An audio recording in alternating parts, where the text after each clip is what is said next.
Chapter 7. Hands help me stand, lead me into the hall. Someone asks me to wait, and other people in jumpsuits come running from every direction. I clutch my bag to my chest like a security blanket as activity swirls around me. Rhyme is cut down from the ceiling. A gurney appears. When she is whisked past me, I recognize the rope still around her neck. Her dress, the one she looked so lovely in yesterday, tied to a bedsheet.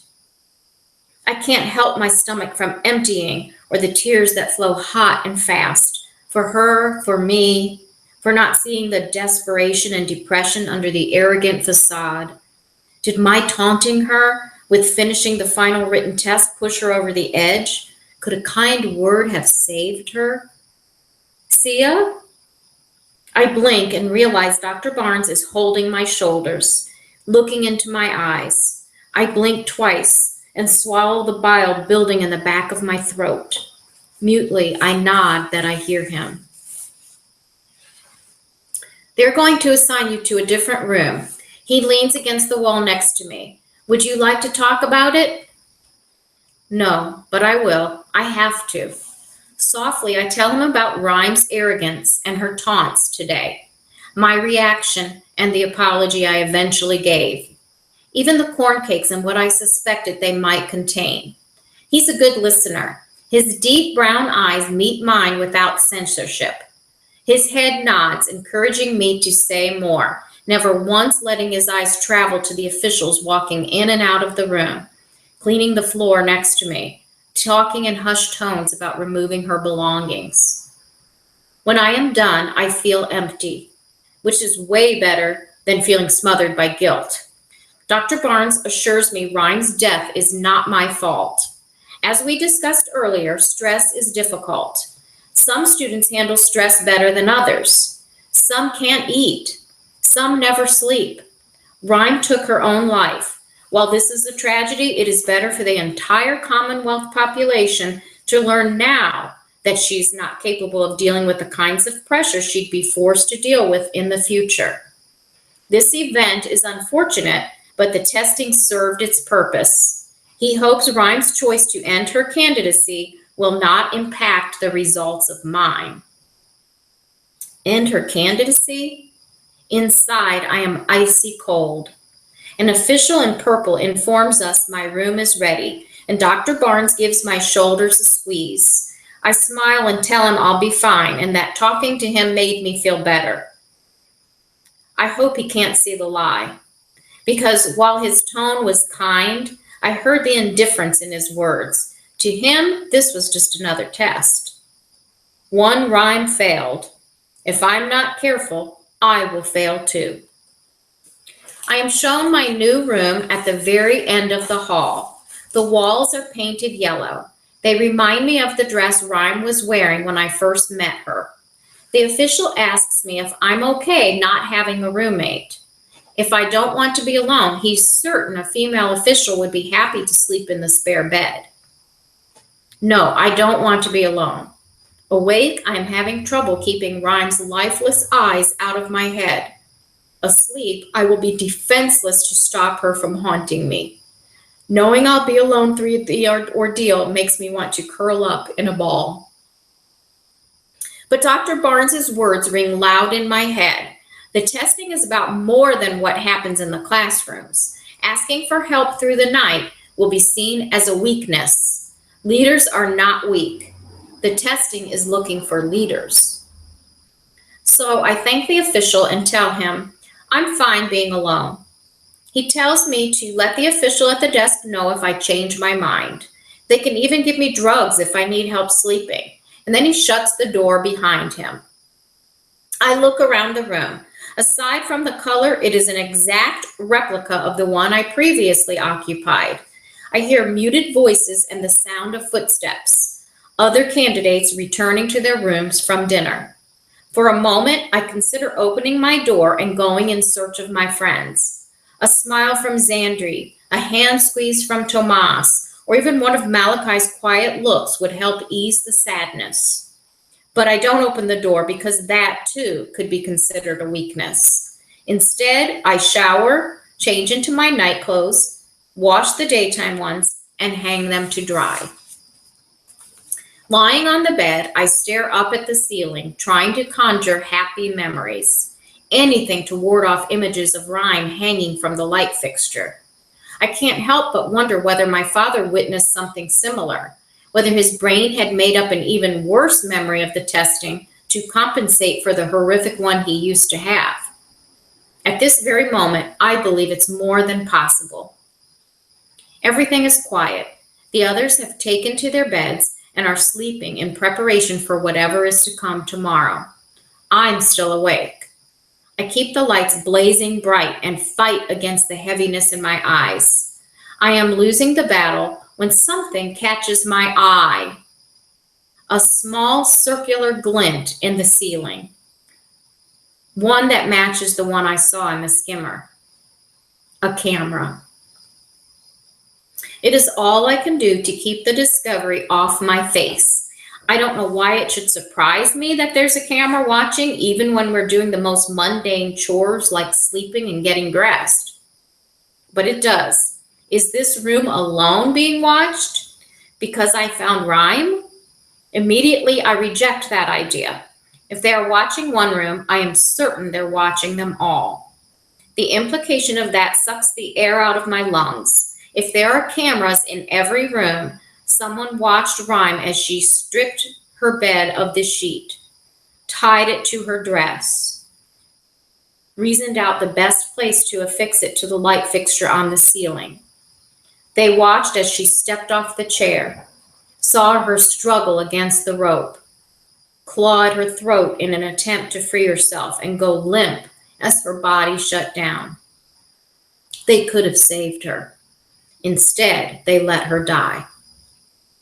I force myself to appear calm as I walk over to the light switch and cast the room into shadows. Whoever is watching, I don't want them to see the horror I feel. I bury my head under the covers and out of habit clutch my bag to my chest. I wonder if the people behind the screen are reliving Rhyme's death while they sleep tonight. It's mean of me, but I hope they are, because I am, even before sleep pulls me under. Rhyme's blotchy red face and her glassy, blood-streaked eyes follow me into my dreams. Her voice taunts me with my inadequacies. She offers me corn cakes, and this time I take one and eat it. Each time I wake, I force myself to go still, not to call out or to thrash about. I keep my head under the covers just in case the camera can see more than I believe, and to do my best to keep my mind clean of the horrors before dropping into sleep again. When the morning announcement comes, I'm grateful to climb out from under the sheets. I go into the bathroom and study myself in the reflector. I look tired, but no more so than I did yesterday morning. Taking this as a good sign, I pull on my clothes and brush out my hair while scanning the bathroom for prying eyes. No cameras, at least none that I can see. The testing officials must not be interested in our hygiene habits. I leave my hair loose around my shoulders, hoping it will pull focus from the fatigue in my eyes, grab my bag, and head down to breakfast. Tomas and the twins are already seated when I arrive. Tomas's face is filled with relief and he wraps me in a tight hug before I have a chance to sit down. As I sit, Tomas gives my plate a long look. In my effort to appear normal, I have piled it with bacon, eggs, sliced potatoes, fruit, and sweet rolls.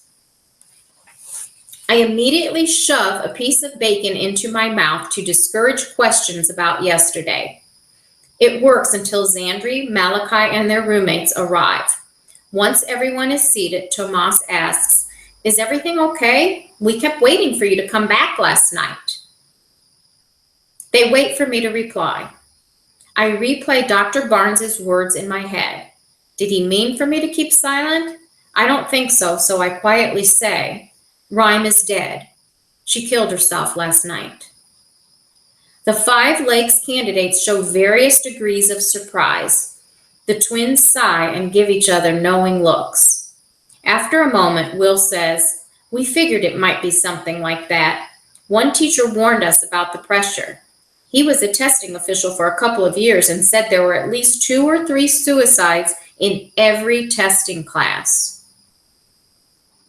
Rhyme was one. I can't help wondering who might be next. Judging by their silence, I'm guessing my friends are doing the same. We talk about it a bit and then concentrate on eating. I give some of my extra food to Malachi, who has definitely added on pounds since coming here 3 days ago, and I shove a sweet roll into my bag. I don't know if we're supposed to take food from the dining hall, but I figure if someone on the other side of the cameras objects, they'll stop me. No one does. Another announcement is made. We tromp to the elevators and are whisked back to the lecture hall. Dr. Barnes is once again up front. He smiles at everyone as they take their seats and congratulates us on finishing the first phase of the testing. The tests are currently being evaluated by the testing staff. Because we're aware of your unique skills, each group has its own set of requirements to achieve a passing score. After lunch, we will meet with testing candidates and inform them whether they have been passed on or whether their testing has come to an end. Until then, you will have time to spend as you like, either in your rooms, the dining hall, or the designated area outside. Outside. The idea of fresh air lifts my spirits. Dr. Barnes tells us that all candidates going outdoors must stay within the fence surrounding the testing center. Breaking the rule is grounds for automatic dismissal from further testing.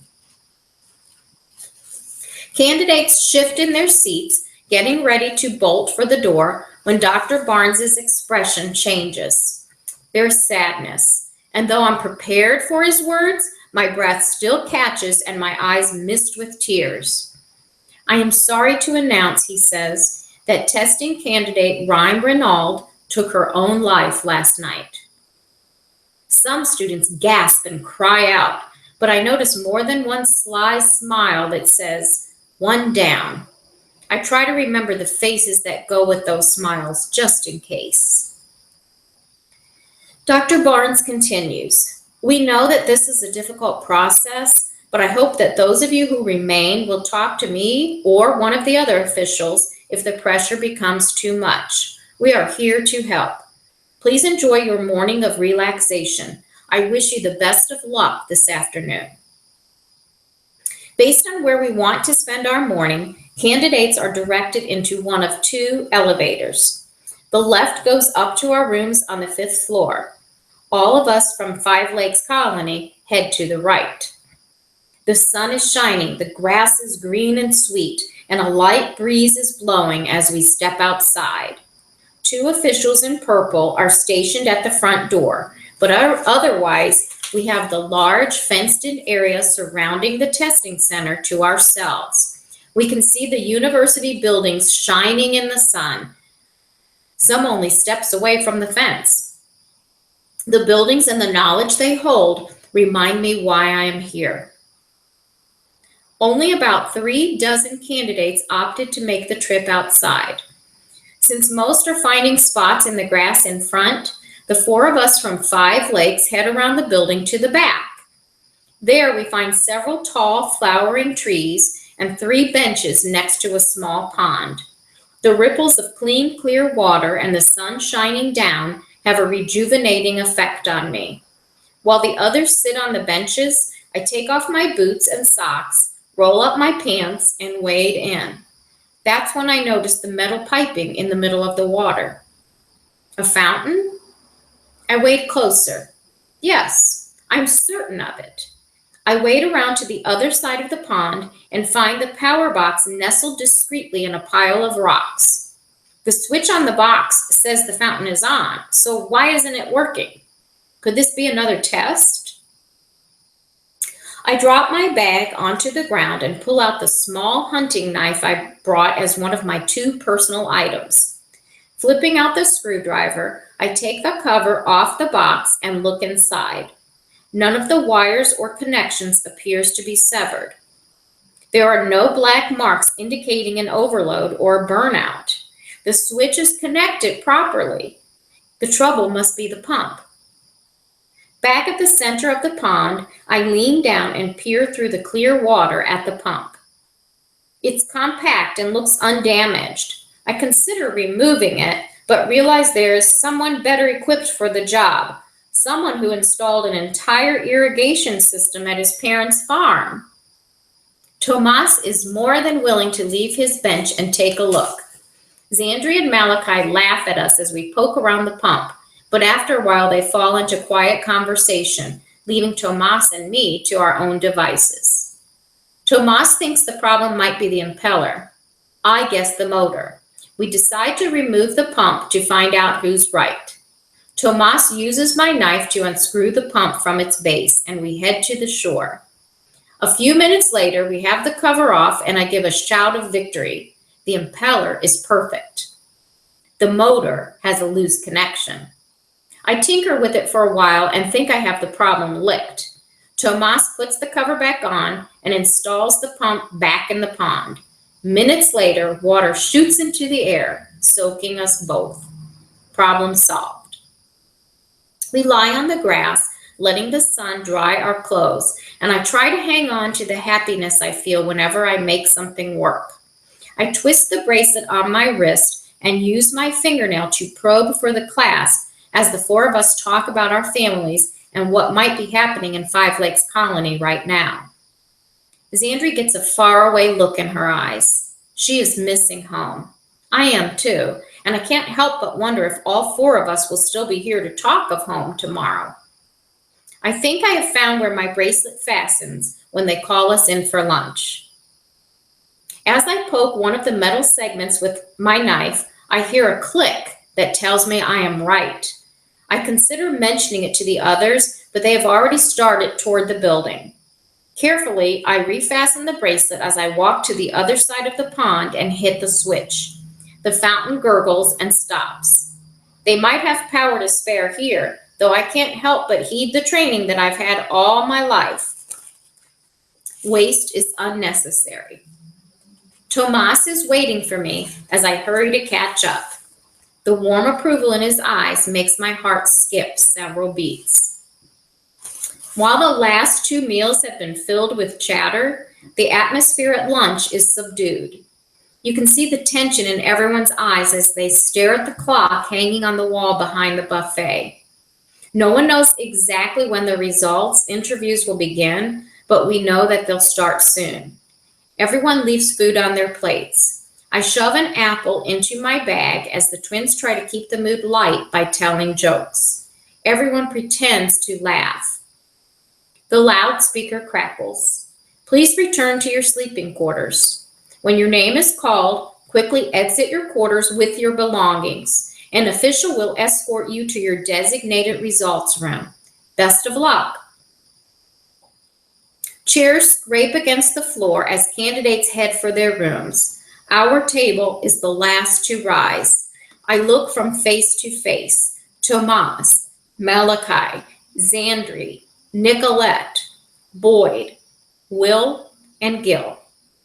The chances of us all making it to the next round are small. We say nothing.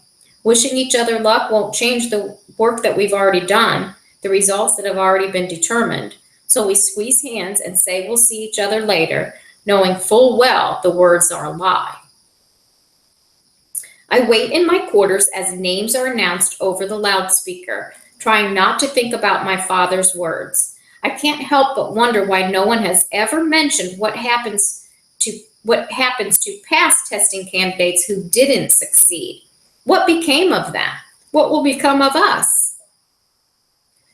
Unfamiliar names are called, but then I hear Malachi's name quickly followed by Tomas's.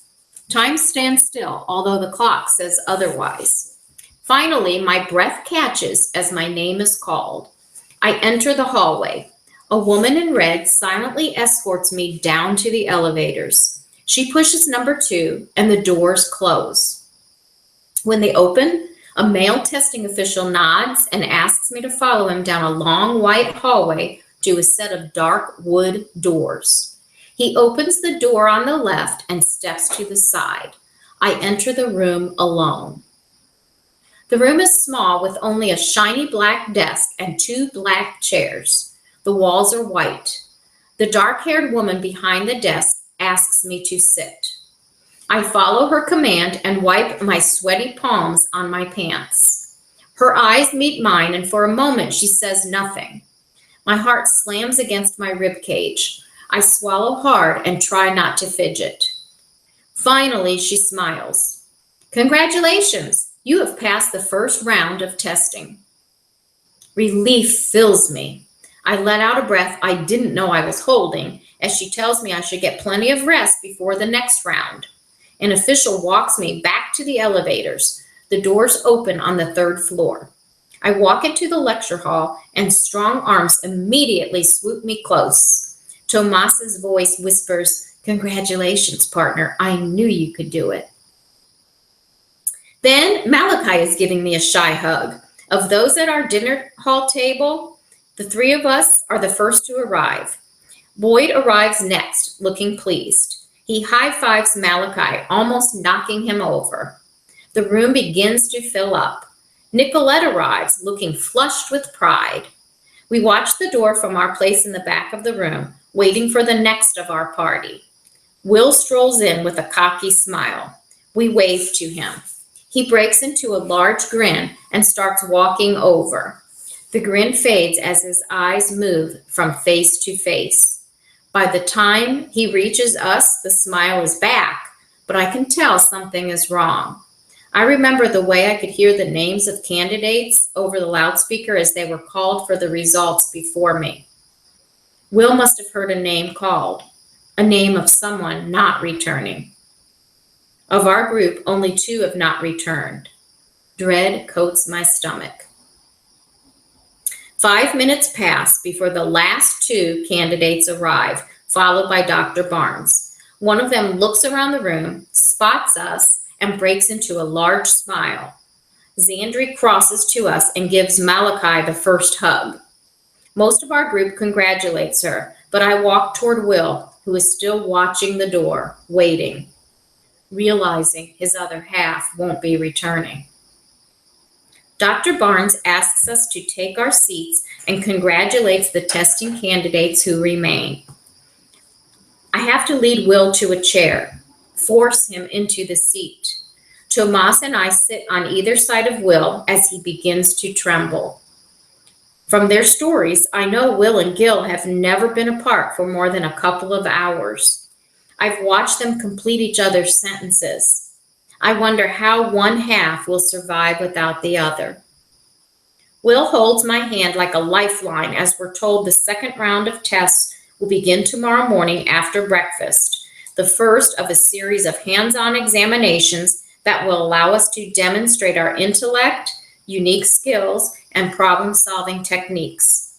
Dr. Barnes then warns, if there is a part of the test you do not understand or don't know how to complete, please do not guess. Raise your hand and let the testing official in your designated room know you cannot finish. Leaving a problem unsolved is better than giving an incorrect answer. Wrong answers will be penalized. He lets the words settle on us and dismisses us with one last round of congratulations.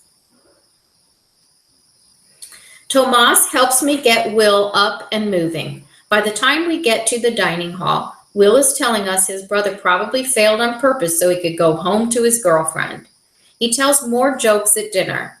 Every once in a while, I see him glance to his left, as though waiting for his brother to finish his thought before realizing he isn't there. We go to our quarters early to get ready for whatever will come with the morning.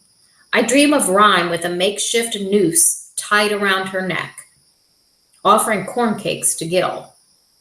She smiles at me as he takes one and falls to the floor dead. In the morning, I scrub with cold water to wash the grainy feel from my eyes and then head to breakfast. I'm the last of our table to arrive. Spirits are high. especially Will's as he flirts mercilessly with Nicolette. Her cheeks and the tips of her ears are tinged with pink as she sips her glass of apple juice. Judging by the way she smiles back at him, I don't think his attention is unwelcome.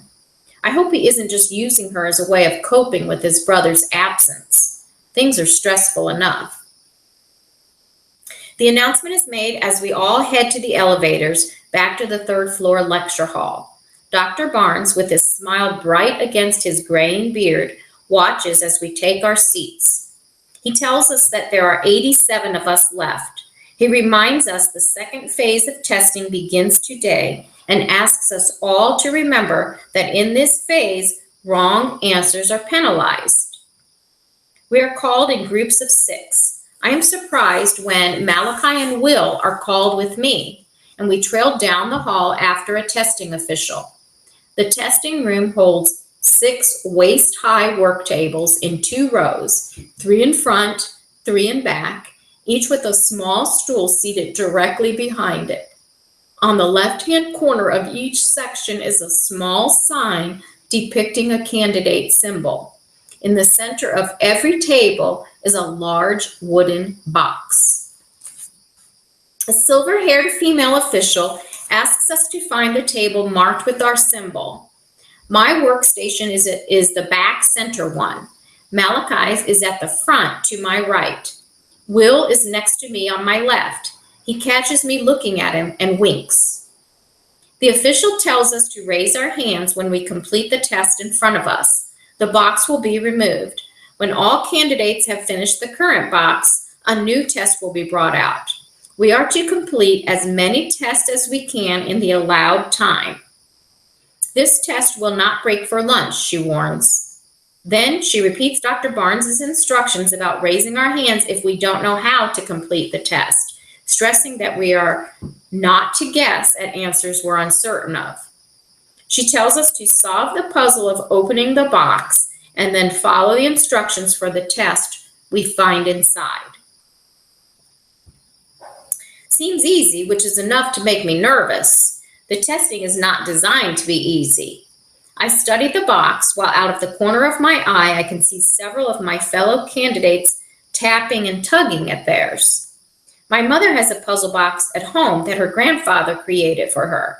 It requires the opener to slide pieces of the box to the side in a specific order. Otherwise, the box will not open. Slowly, I turn the box on the table so I can view every side. The wood is rich and smooth and has a swirling etched design that makes it quite beautiful.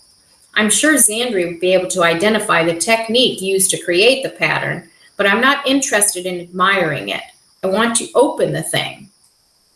Ah, there in the bottom corner, I see a small knot in the pattern. Nowhere else on the box is there that tiny circular shape. A button? I dig the tip of my index finger into the small spot and feel something give way. Sure enough, the side of the box is now able to slide up and off. I set that piece to the side and pull out the instruction sheet. Test the plants inside the box for edibility. Separate those that are edible from those that are poisonous. Again, there's a warning. If you do not know an answer, do not guess. Set the unknown plants to the side. I smile. This test was designed for me. There are 8 plants in the box. I recognize 6 immediately. The white flowers arranged in an umbrella-looking shape are water hemlock. My father says they were deadly even before the lakes were corrupted by biochemical warfare. The deep green leaf with the threads of red veins, I believe, is also poisonous. At least the rhubarb leaves that grow by us are not to be eaten. The branch of deep green oval leaves with brown nest-like shapes hanging from the branch has to be a beech nut. I'm also positive I recognize sassafras, wild onion, and nettle, which are often eaten by the bugs in our colony. The last 2 species give me pause. I sniff the first one. a large, jaggedy-shaped green leaf. There is a faint hint of a floral scent. I can see on the stem where a flower might have been connected recently. The leaf is soft and reminds me of a flower that my father pointed out to me a few years ago, not one that he created because it is poisonous, and his work is to create things that will sustain life. Still, he thought the plant had value because of its fragrant beauty. Is this the same plant? If not, I believe it's related. I put it in the poisonous pile and move on to the last, a dark, hairy root with white, flower-like leaves attached to the top. I scrape away the outside of the root with my fingernail and sniff it. It smells sweet. Not like a beet or a carrot. Those are very different, but something about this seems familiar. I can hear Dad's voice as he talks about a variety of roots that have had luck growing in the southern colonies. One called chicory that Zine wanted a sample of to study in case it would help with the new version of a potato. This is chicory or something near to it. I feel confident enough to place it in the edible pile, and I raise my hand. The other candidates look at me as the official checks my work. She asks if I'm confident in my answers. Wiping my palms on my pants, I look over the plants once more. Yes, I am as certain as I'm going to get. She smiles and scribbles something in a notebook.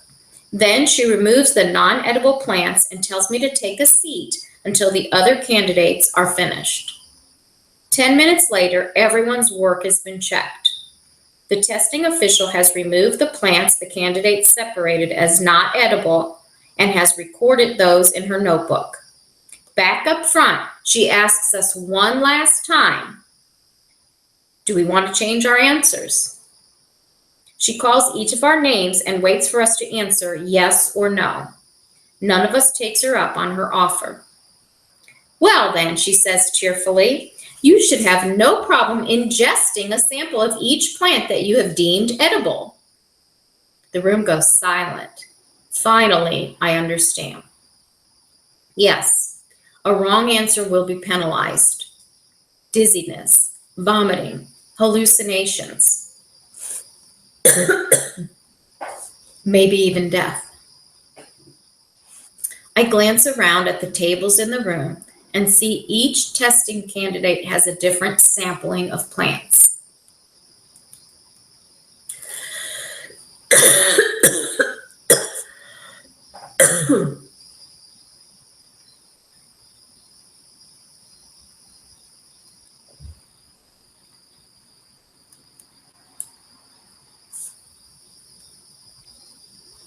There's no way to compare answers. Did I make a mistake? The boy in front of me seems confident that he didn't. He quickly samples each of his plants. Next to me, Will samples his 4. I take a deep breath and eat the beech nut, a small piece of the sugary root I hope is chicory, and the other 3 plants. None of the plants I deemed poisonous would be fast-acting. We will have to wait to learn whether any of us has made a mistake. There's no time to worry about whatever might happen inside my body as testing officials carry in the next box. This one has a complicated sliding pattern to remove the top and all 4 sides. Inside is a large pulse radio and a set of small hand tools. The instructions say to restore the pulse radio to working order. We are told that before the 7 stages of war, the world was able to communicate through devices that bounced signals to satellites in space. I don't know what happened to those satellites. Maybe they're still floating somewhere above us, or maybe they've crashed into the earth without any of us knowing. And with the earthquakes that pulled apart the earth, all underground wires for communication were severed. After the war, scientists decided to use the much higher concentration of electromagnetic radiation to restore communications. Pulse radios were born, although they can broadcast more than just voices. With the right receiver on the other side, pulse radios can broadcast images as well as sound. They record large chunks of communication and then create a pulse-like signal that propels out to receivers. My father has a pulse radio to communicate with other colonies and Tosu City, so I've seen one before. My father even let me take a look inside it, which means it's easy for me to find the wires that are mistakenly crossed, to fix the solar-powered motor, and to make a few tweaks to the transmitter. In between each adjustment, I pause and check my heart rate to determine whether the plants I consumed are making me sick. At any sign of illness, I plan on purging the other plants from my stomach. It won't impact the poison already in my bloodstream, but I have to try something. While working, I notice a few wires that clearly don't belong in a pulse radio and some small metal hinged boxes that don't look familiar. If I were at home, I'd poke around to see what they contained, but this isn't home. I'll do only what I'm certain of.